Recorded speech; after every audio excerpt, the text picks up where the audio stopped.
Hello everyone, welcome back to PM Academy. Today's topic is refugees from Sri Lanka in Tamil Nadu. Dear students, nowadays it has become a frontline news that Sri Lanka is in crisis, is facing economic crisis, almost empty of the foreign exchange, and declaring the emergency to control or to overcome the economic crisis. In between all of sudden, what happened?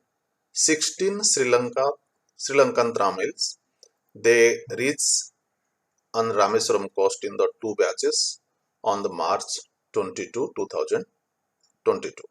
Means in this year, March 22, 16 Sri Lankan Tamils reached on the coast of Rameswaram. Now they are facing the uncertain future because they are from Jaffna and Kukupadiyam in the northern Sri Lanka. They include 3 men, 6 women, 4-month-old infant and 7 children. Now the problem is that actually when they landed in the Rameswaram, they were detained and they were provided all the help on the humanitarian ground due to the economic crisis, and they have been taken as the economic migrants. Means it has not been quoted by the government. We can say actually due to the crisis they have been driven to come to India as refugees. Now, dear students, due to the lack of refugee law in India, or India not being a signing or not a signatory to the 1951 United Nations Convention relating to refugees and related to the refugee protocols. So, in this case, they have been means actual all the refugees they are the detained as there is no refugee law in India, not a signing authority, not a signatory to the United Nations Convention 1951. So those refugees are the coming, they are detained or booked under the Passport Act and the Foreigners Act. Now what happened, dear students? From 1983 to 2021, India has provided refugees, or India has provided or accepted the refugees to over 3 lakh Sri Lankan Tamils. Okay, they were also put up in the mandapam camp and allowed to work as Delhi laborers or the Delhi workers, and also they are allowed the education. Government also give the free education to the children and given the shelter on the humanitarian grounds. But people and political parties of Tamil Nadu, all the political parties and all categories of the people, and they welcoming because of the similar ethnic and the cultural roots. There is no protest from the people so far. This policy is no protest from the people and the political parties in the Tamil Nadu. And now, dear students, another issue is there. So, refugees before 1983 and the refugees after 1983. Now, those arrived before 1983 were mainly Indian origin Tamils and whose forefathers had gone there and working in the tea plantations during the British time when that Sri Lanka was a colony.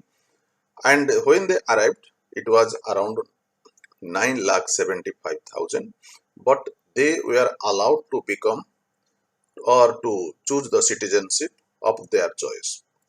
So out of that, around 4,60,000 before 1982, they traveled to the Europe, and some also married to the Indians, Tamil Indians, and settled their life in the Tamil Nadu.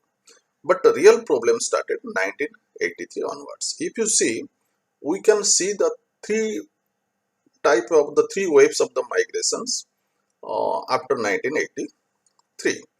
And Sri Lankan Tamils arrived in the multiple waves. And first I can also say you that actually major 3 waves were there, waves of the migration between 83 to 87, around 1,34,000 refugees reached in India.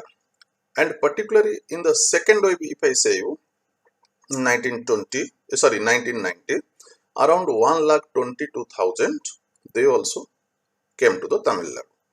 And third wave, if I say you, so it was between 1995 to 2002, around and third wave it was.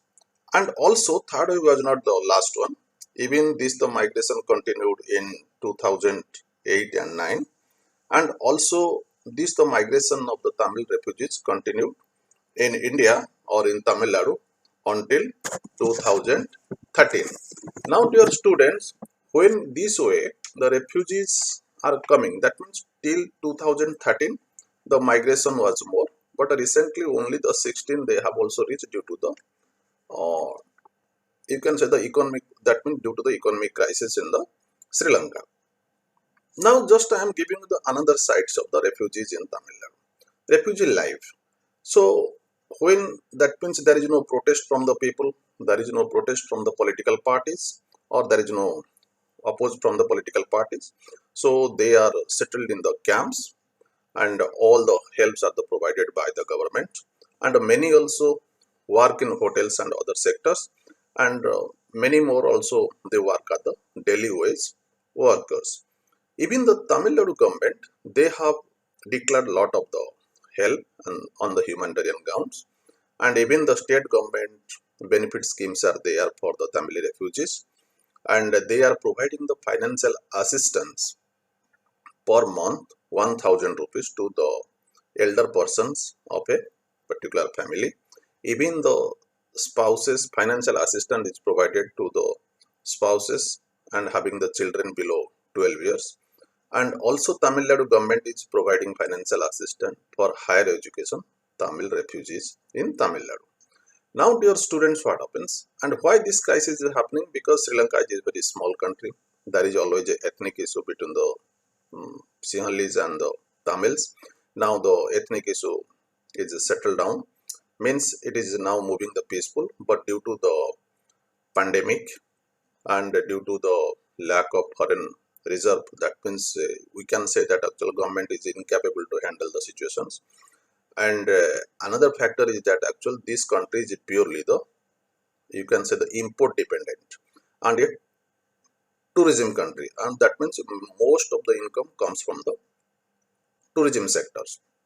And due to the pandemic the tourism sector was stopped, and also you can also say due to the blast in the church in the 2019, so there was a fear among the Christian community, because tourists mostly come from the Europe. That was the main income of the Sri Lanka government. So for the foreign exchange is concerned, or the balance foreign exchange is concerned. So now that the tourism sector has gone down, and also pandemic crisis was there, it was not handled properly. Now due to the lack of the means foreign exchange in their the copper, they are finding a lot of difficulties, and the government has also declared the emergency to overcome the crisis. But India, as a neighboring country of the Sri Lanka, many friendly gestures, India is providing all the assistance to the Sri Lanka at the time of crisis without any interest, without any hesitations. So without any taking into account any of the issues on the humanitarian ground, India is providing, our the Prime Minister providing all type of the helps to the Sri Lanka, at least for the basic necessity, food and clothes. So now dear students, this is for today. Before concluding my lecture, my request to you to be a subscriber if you are the first viewer, and like and share my channel. Thank you very much dear students.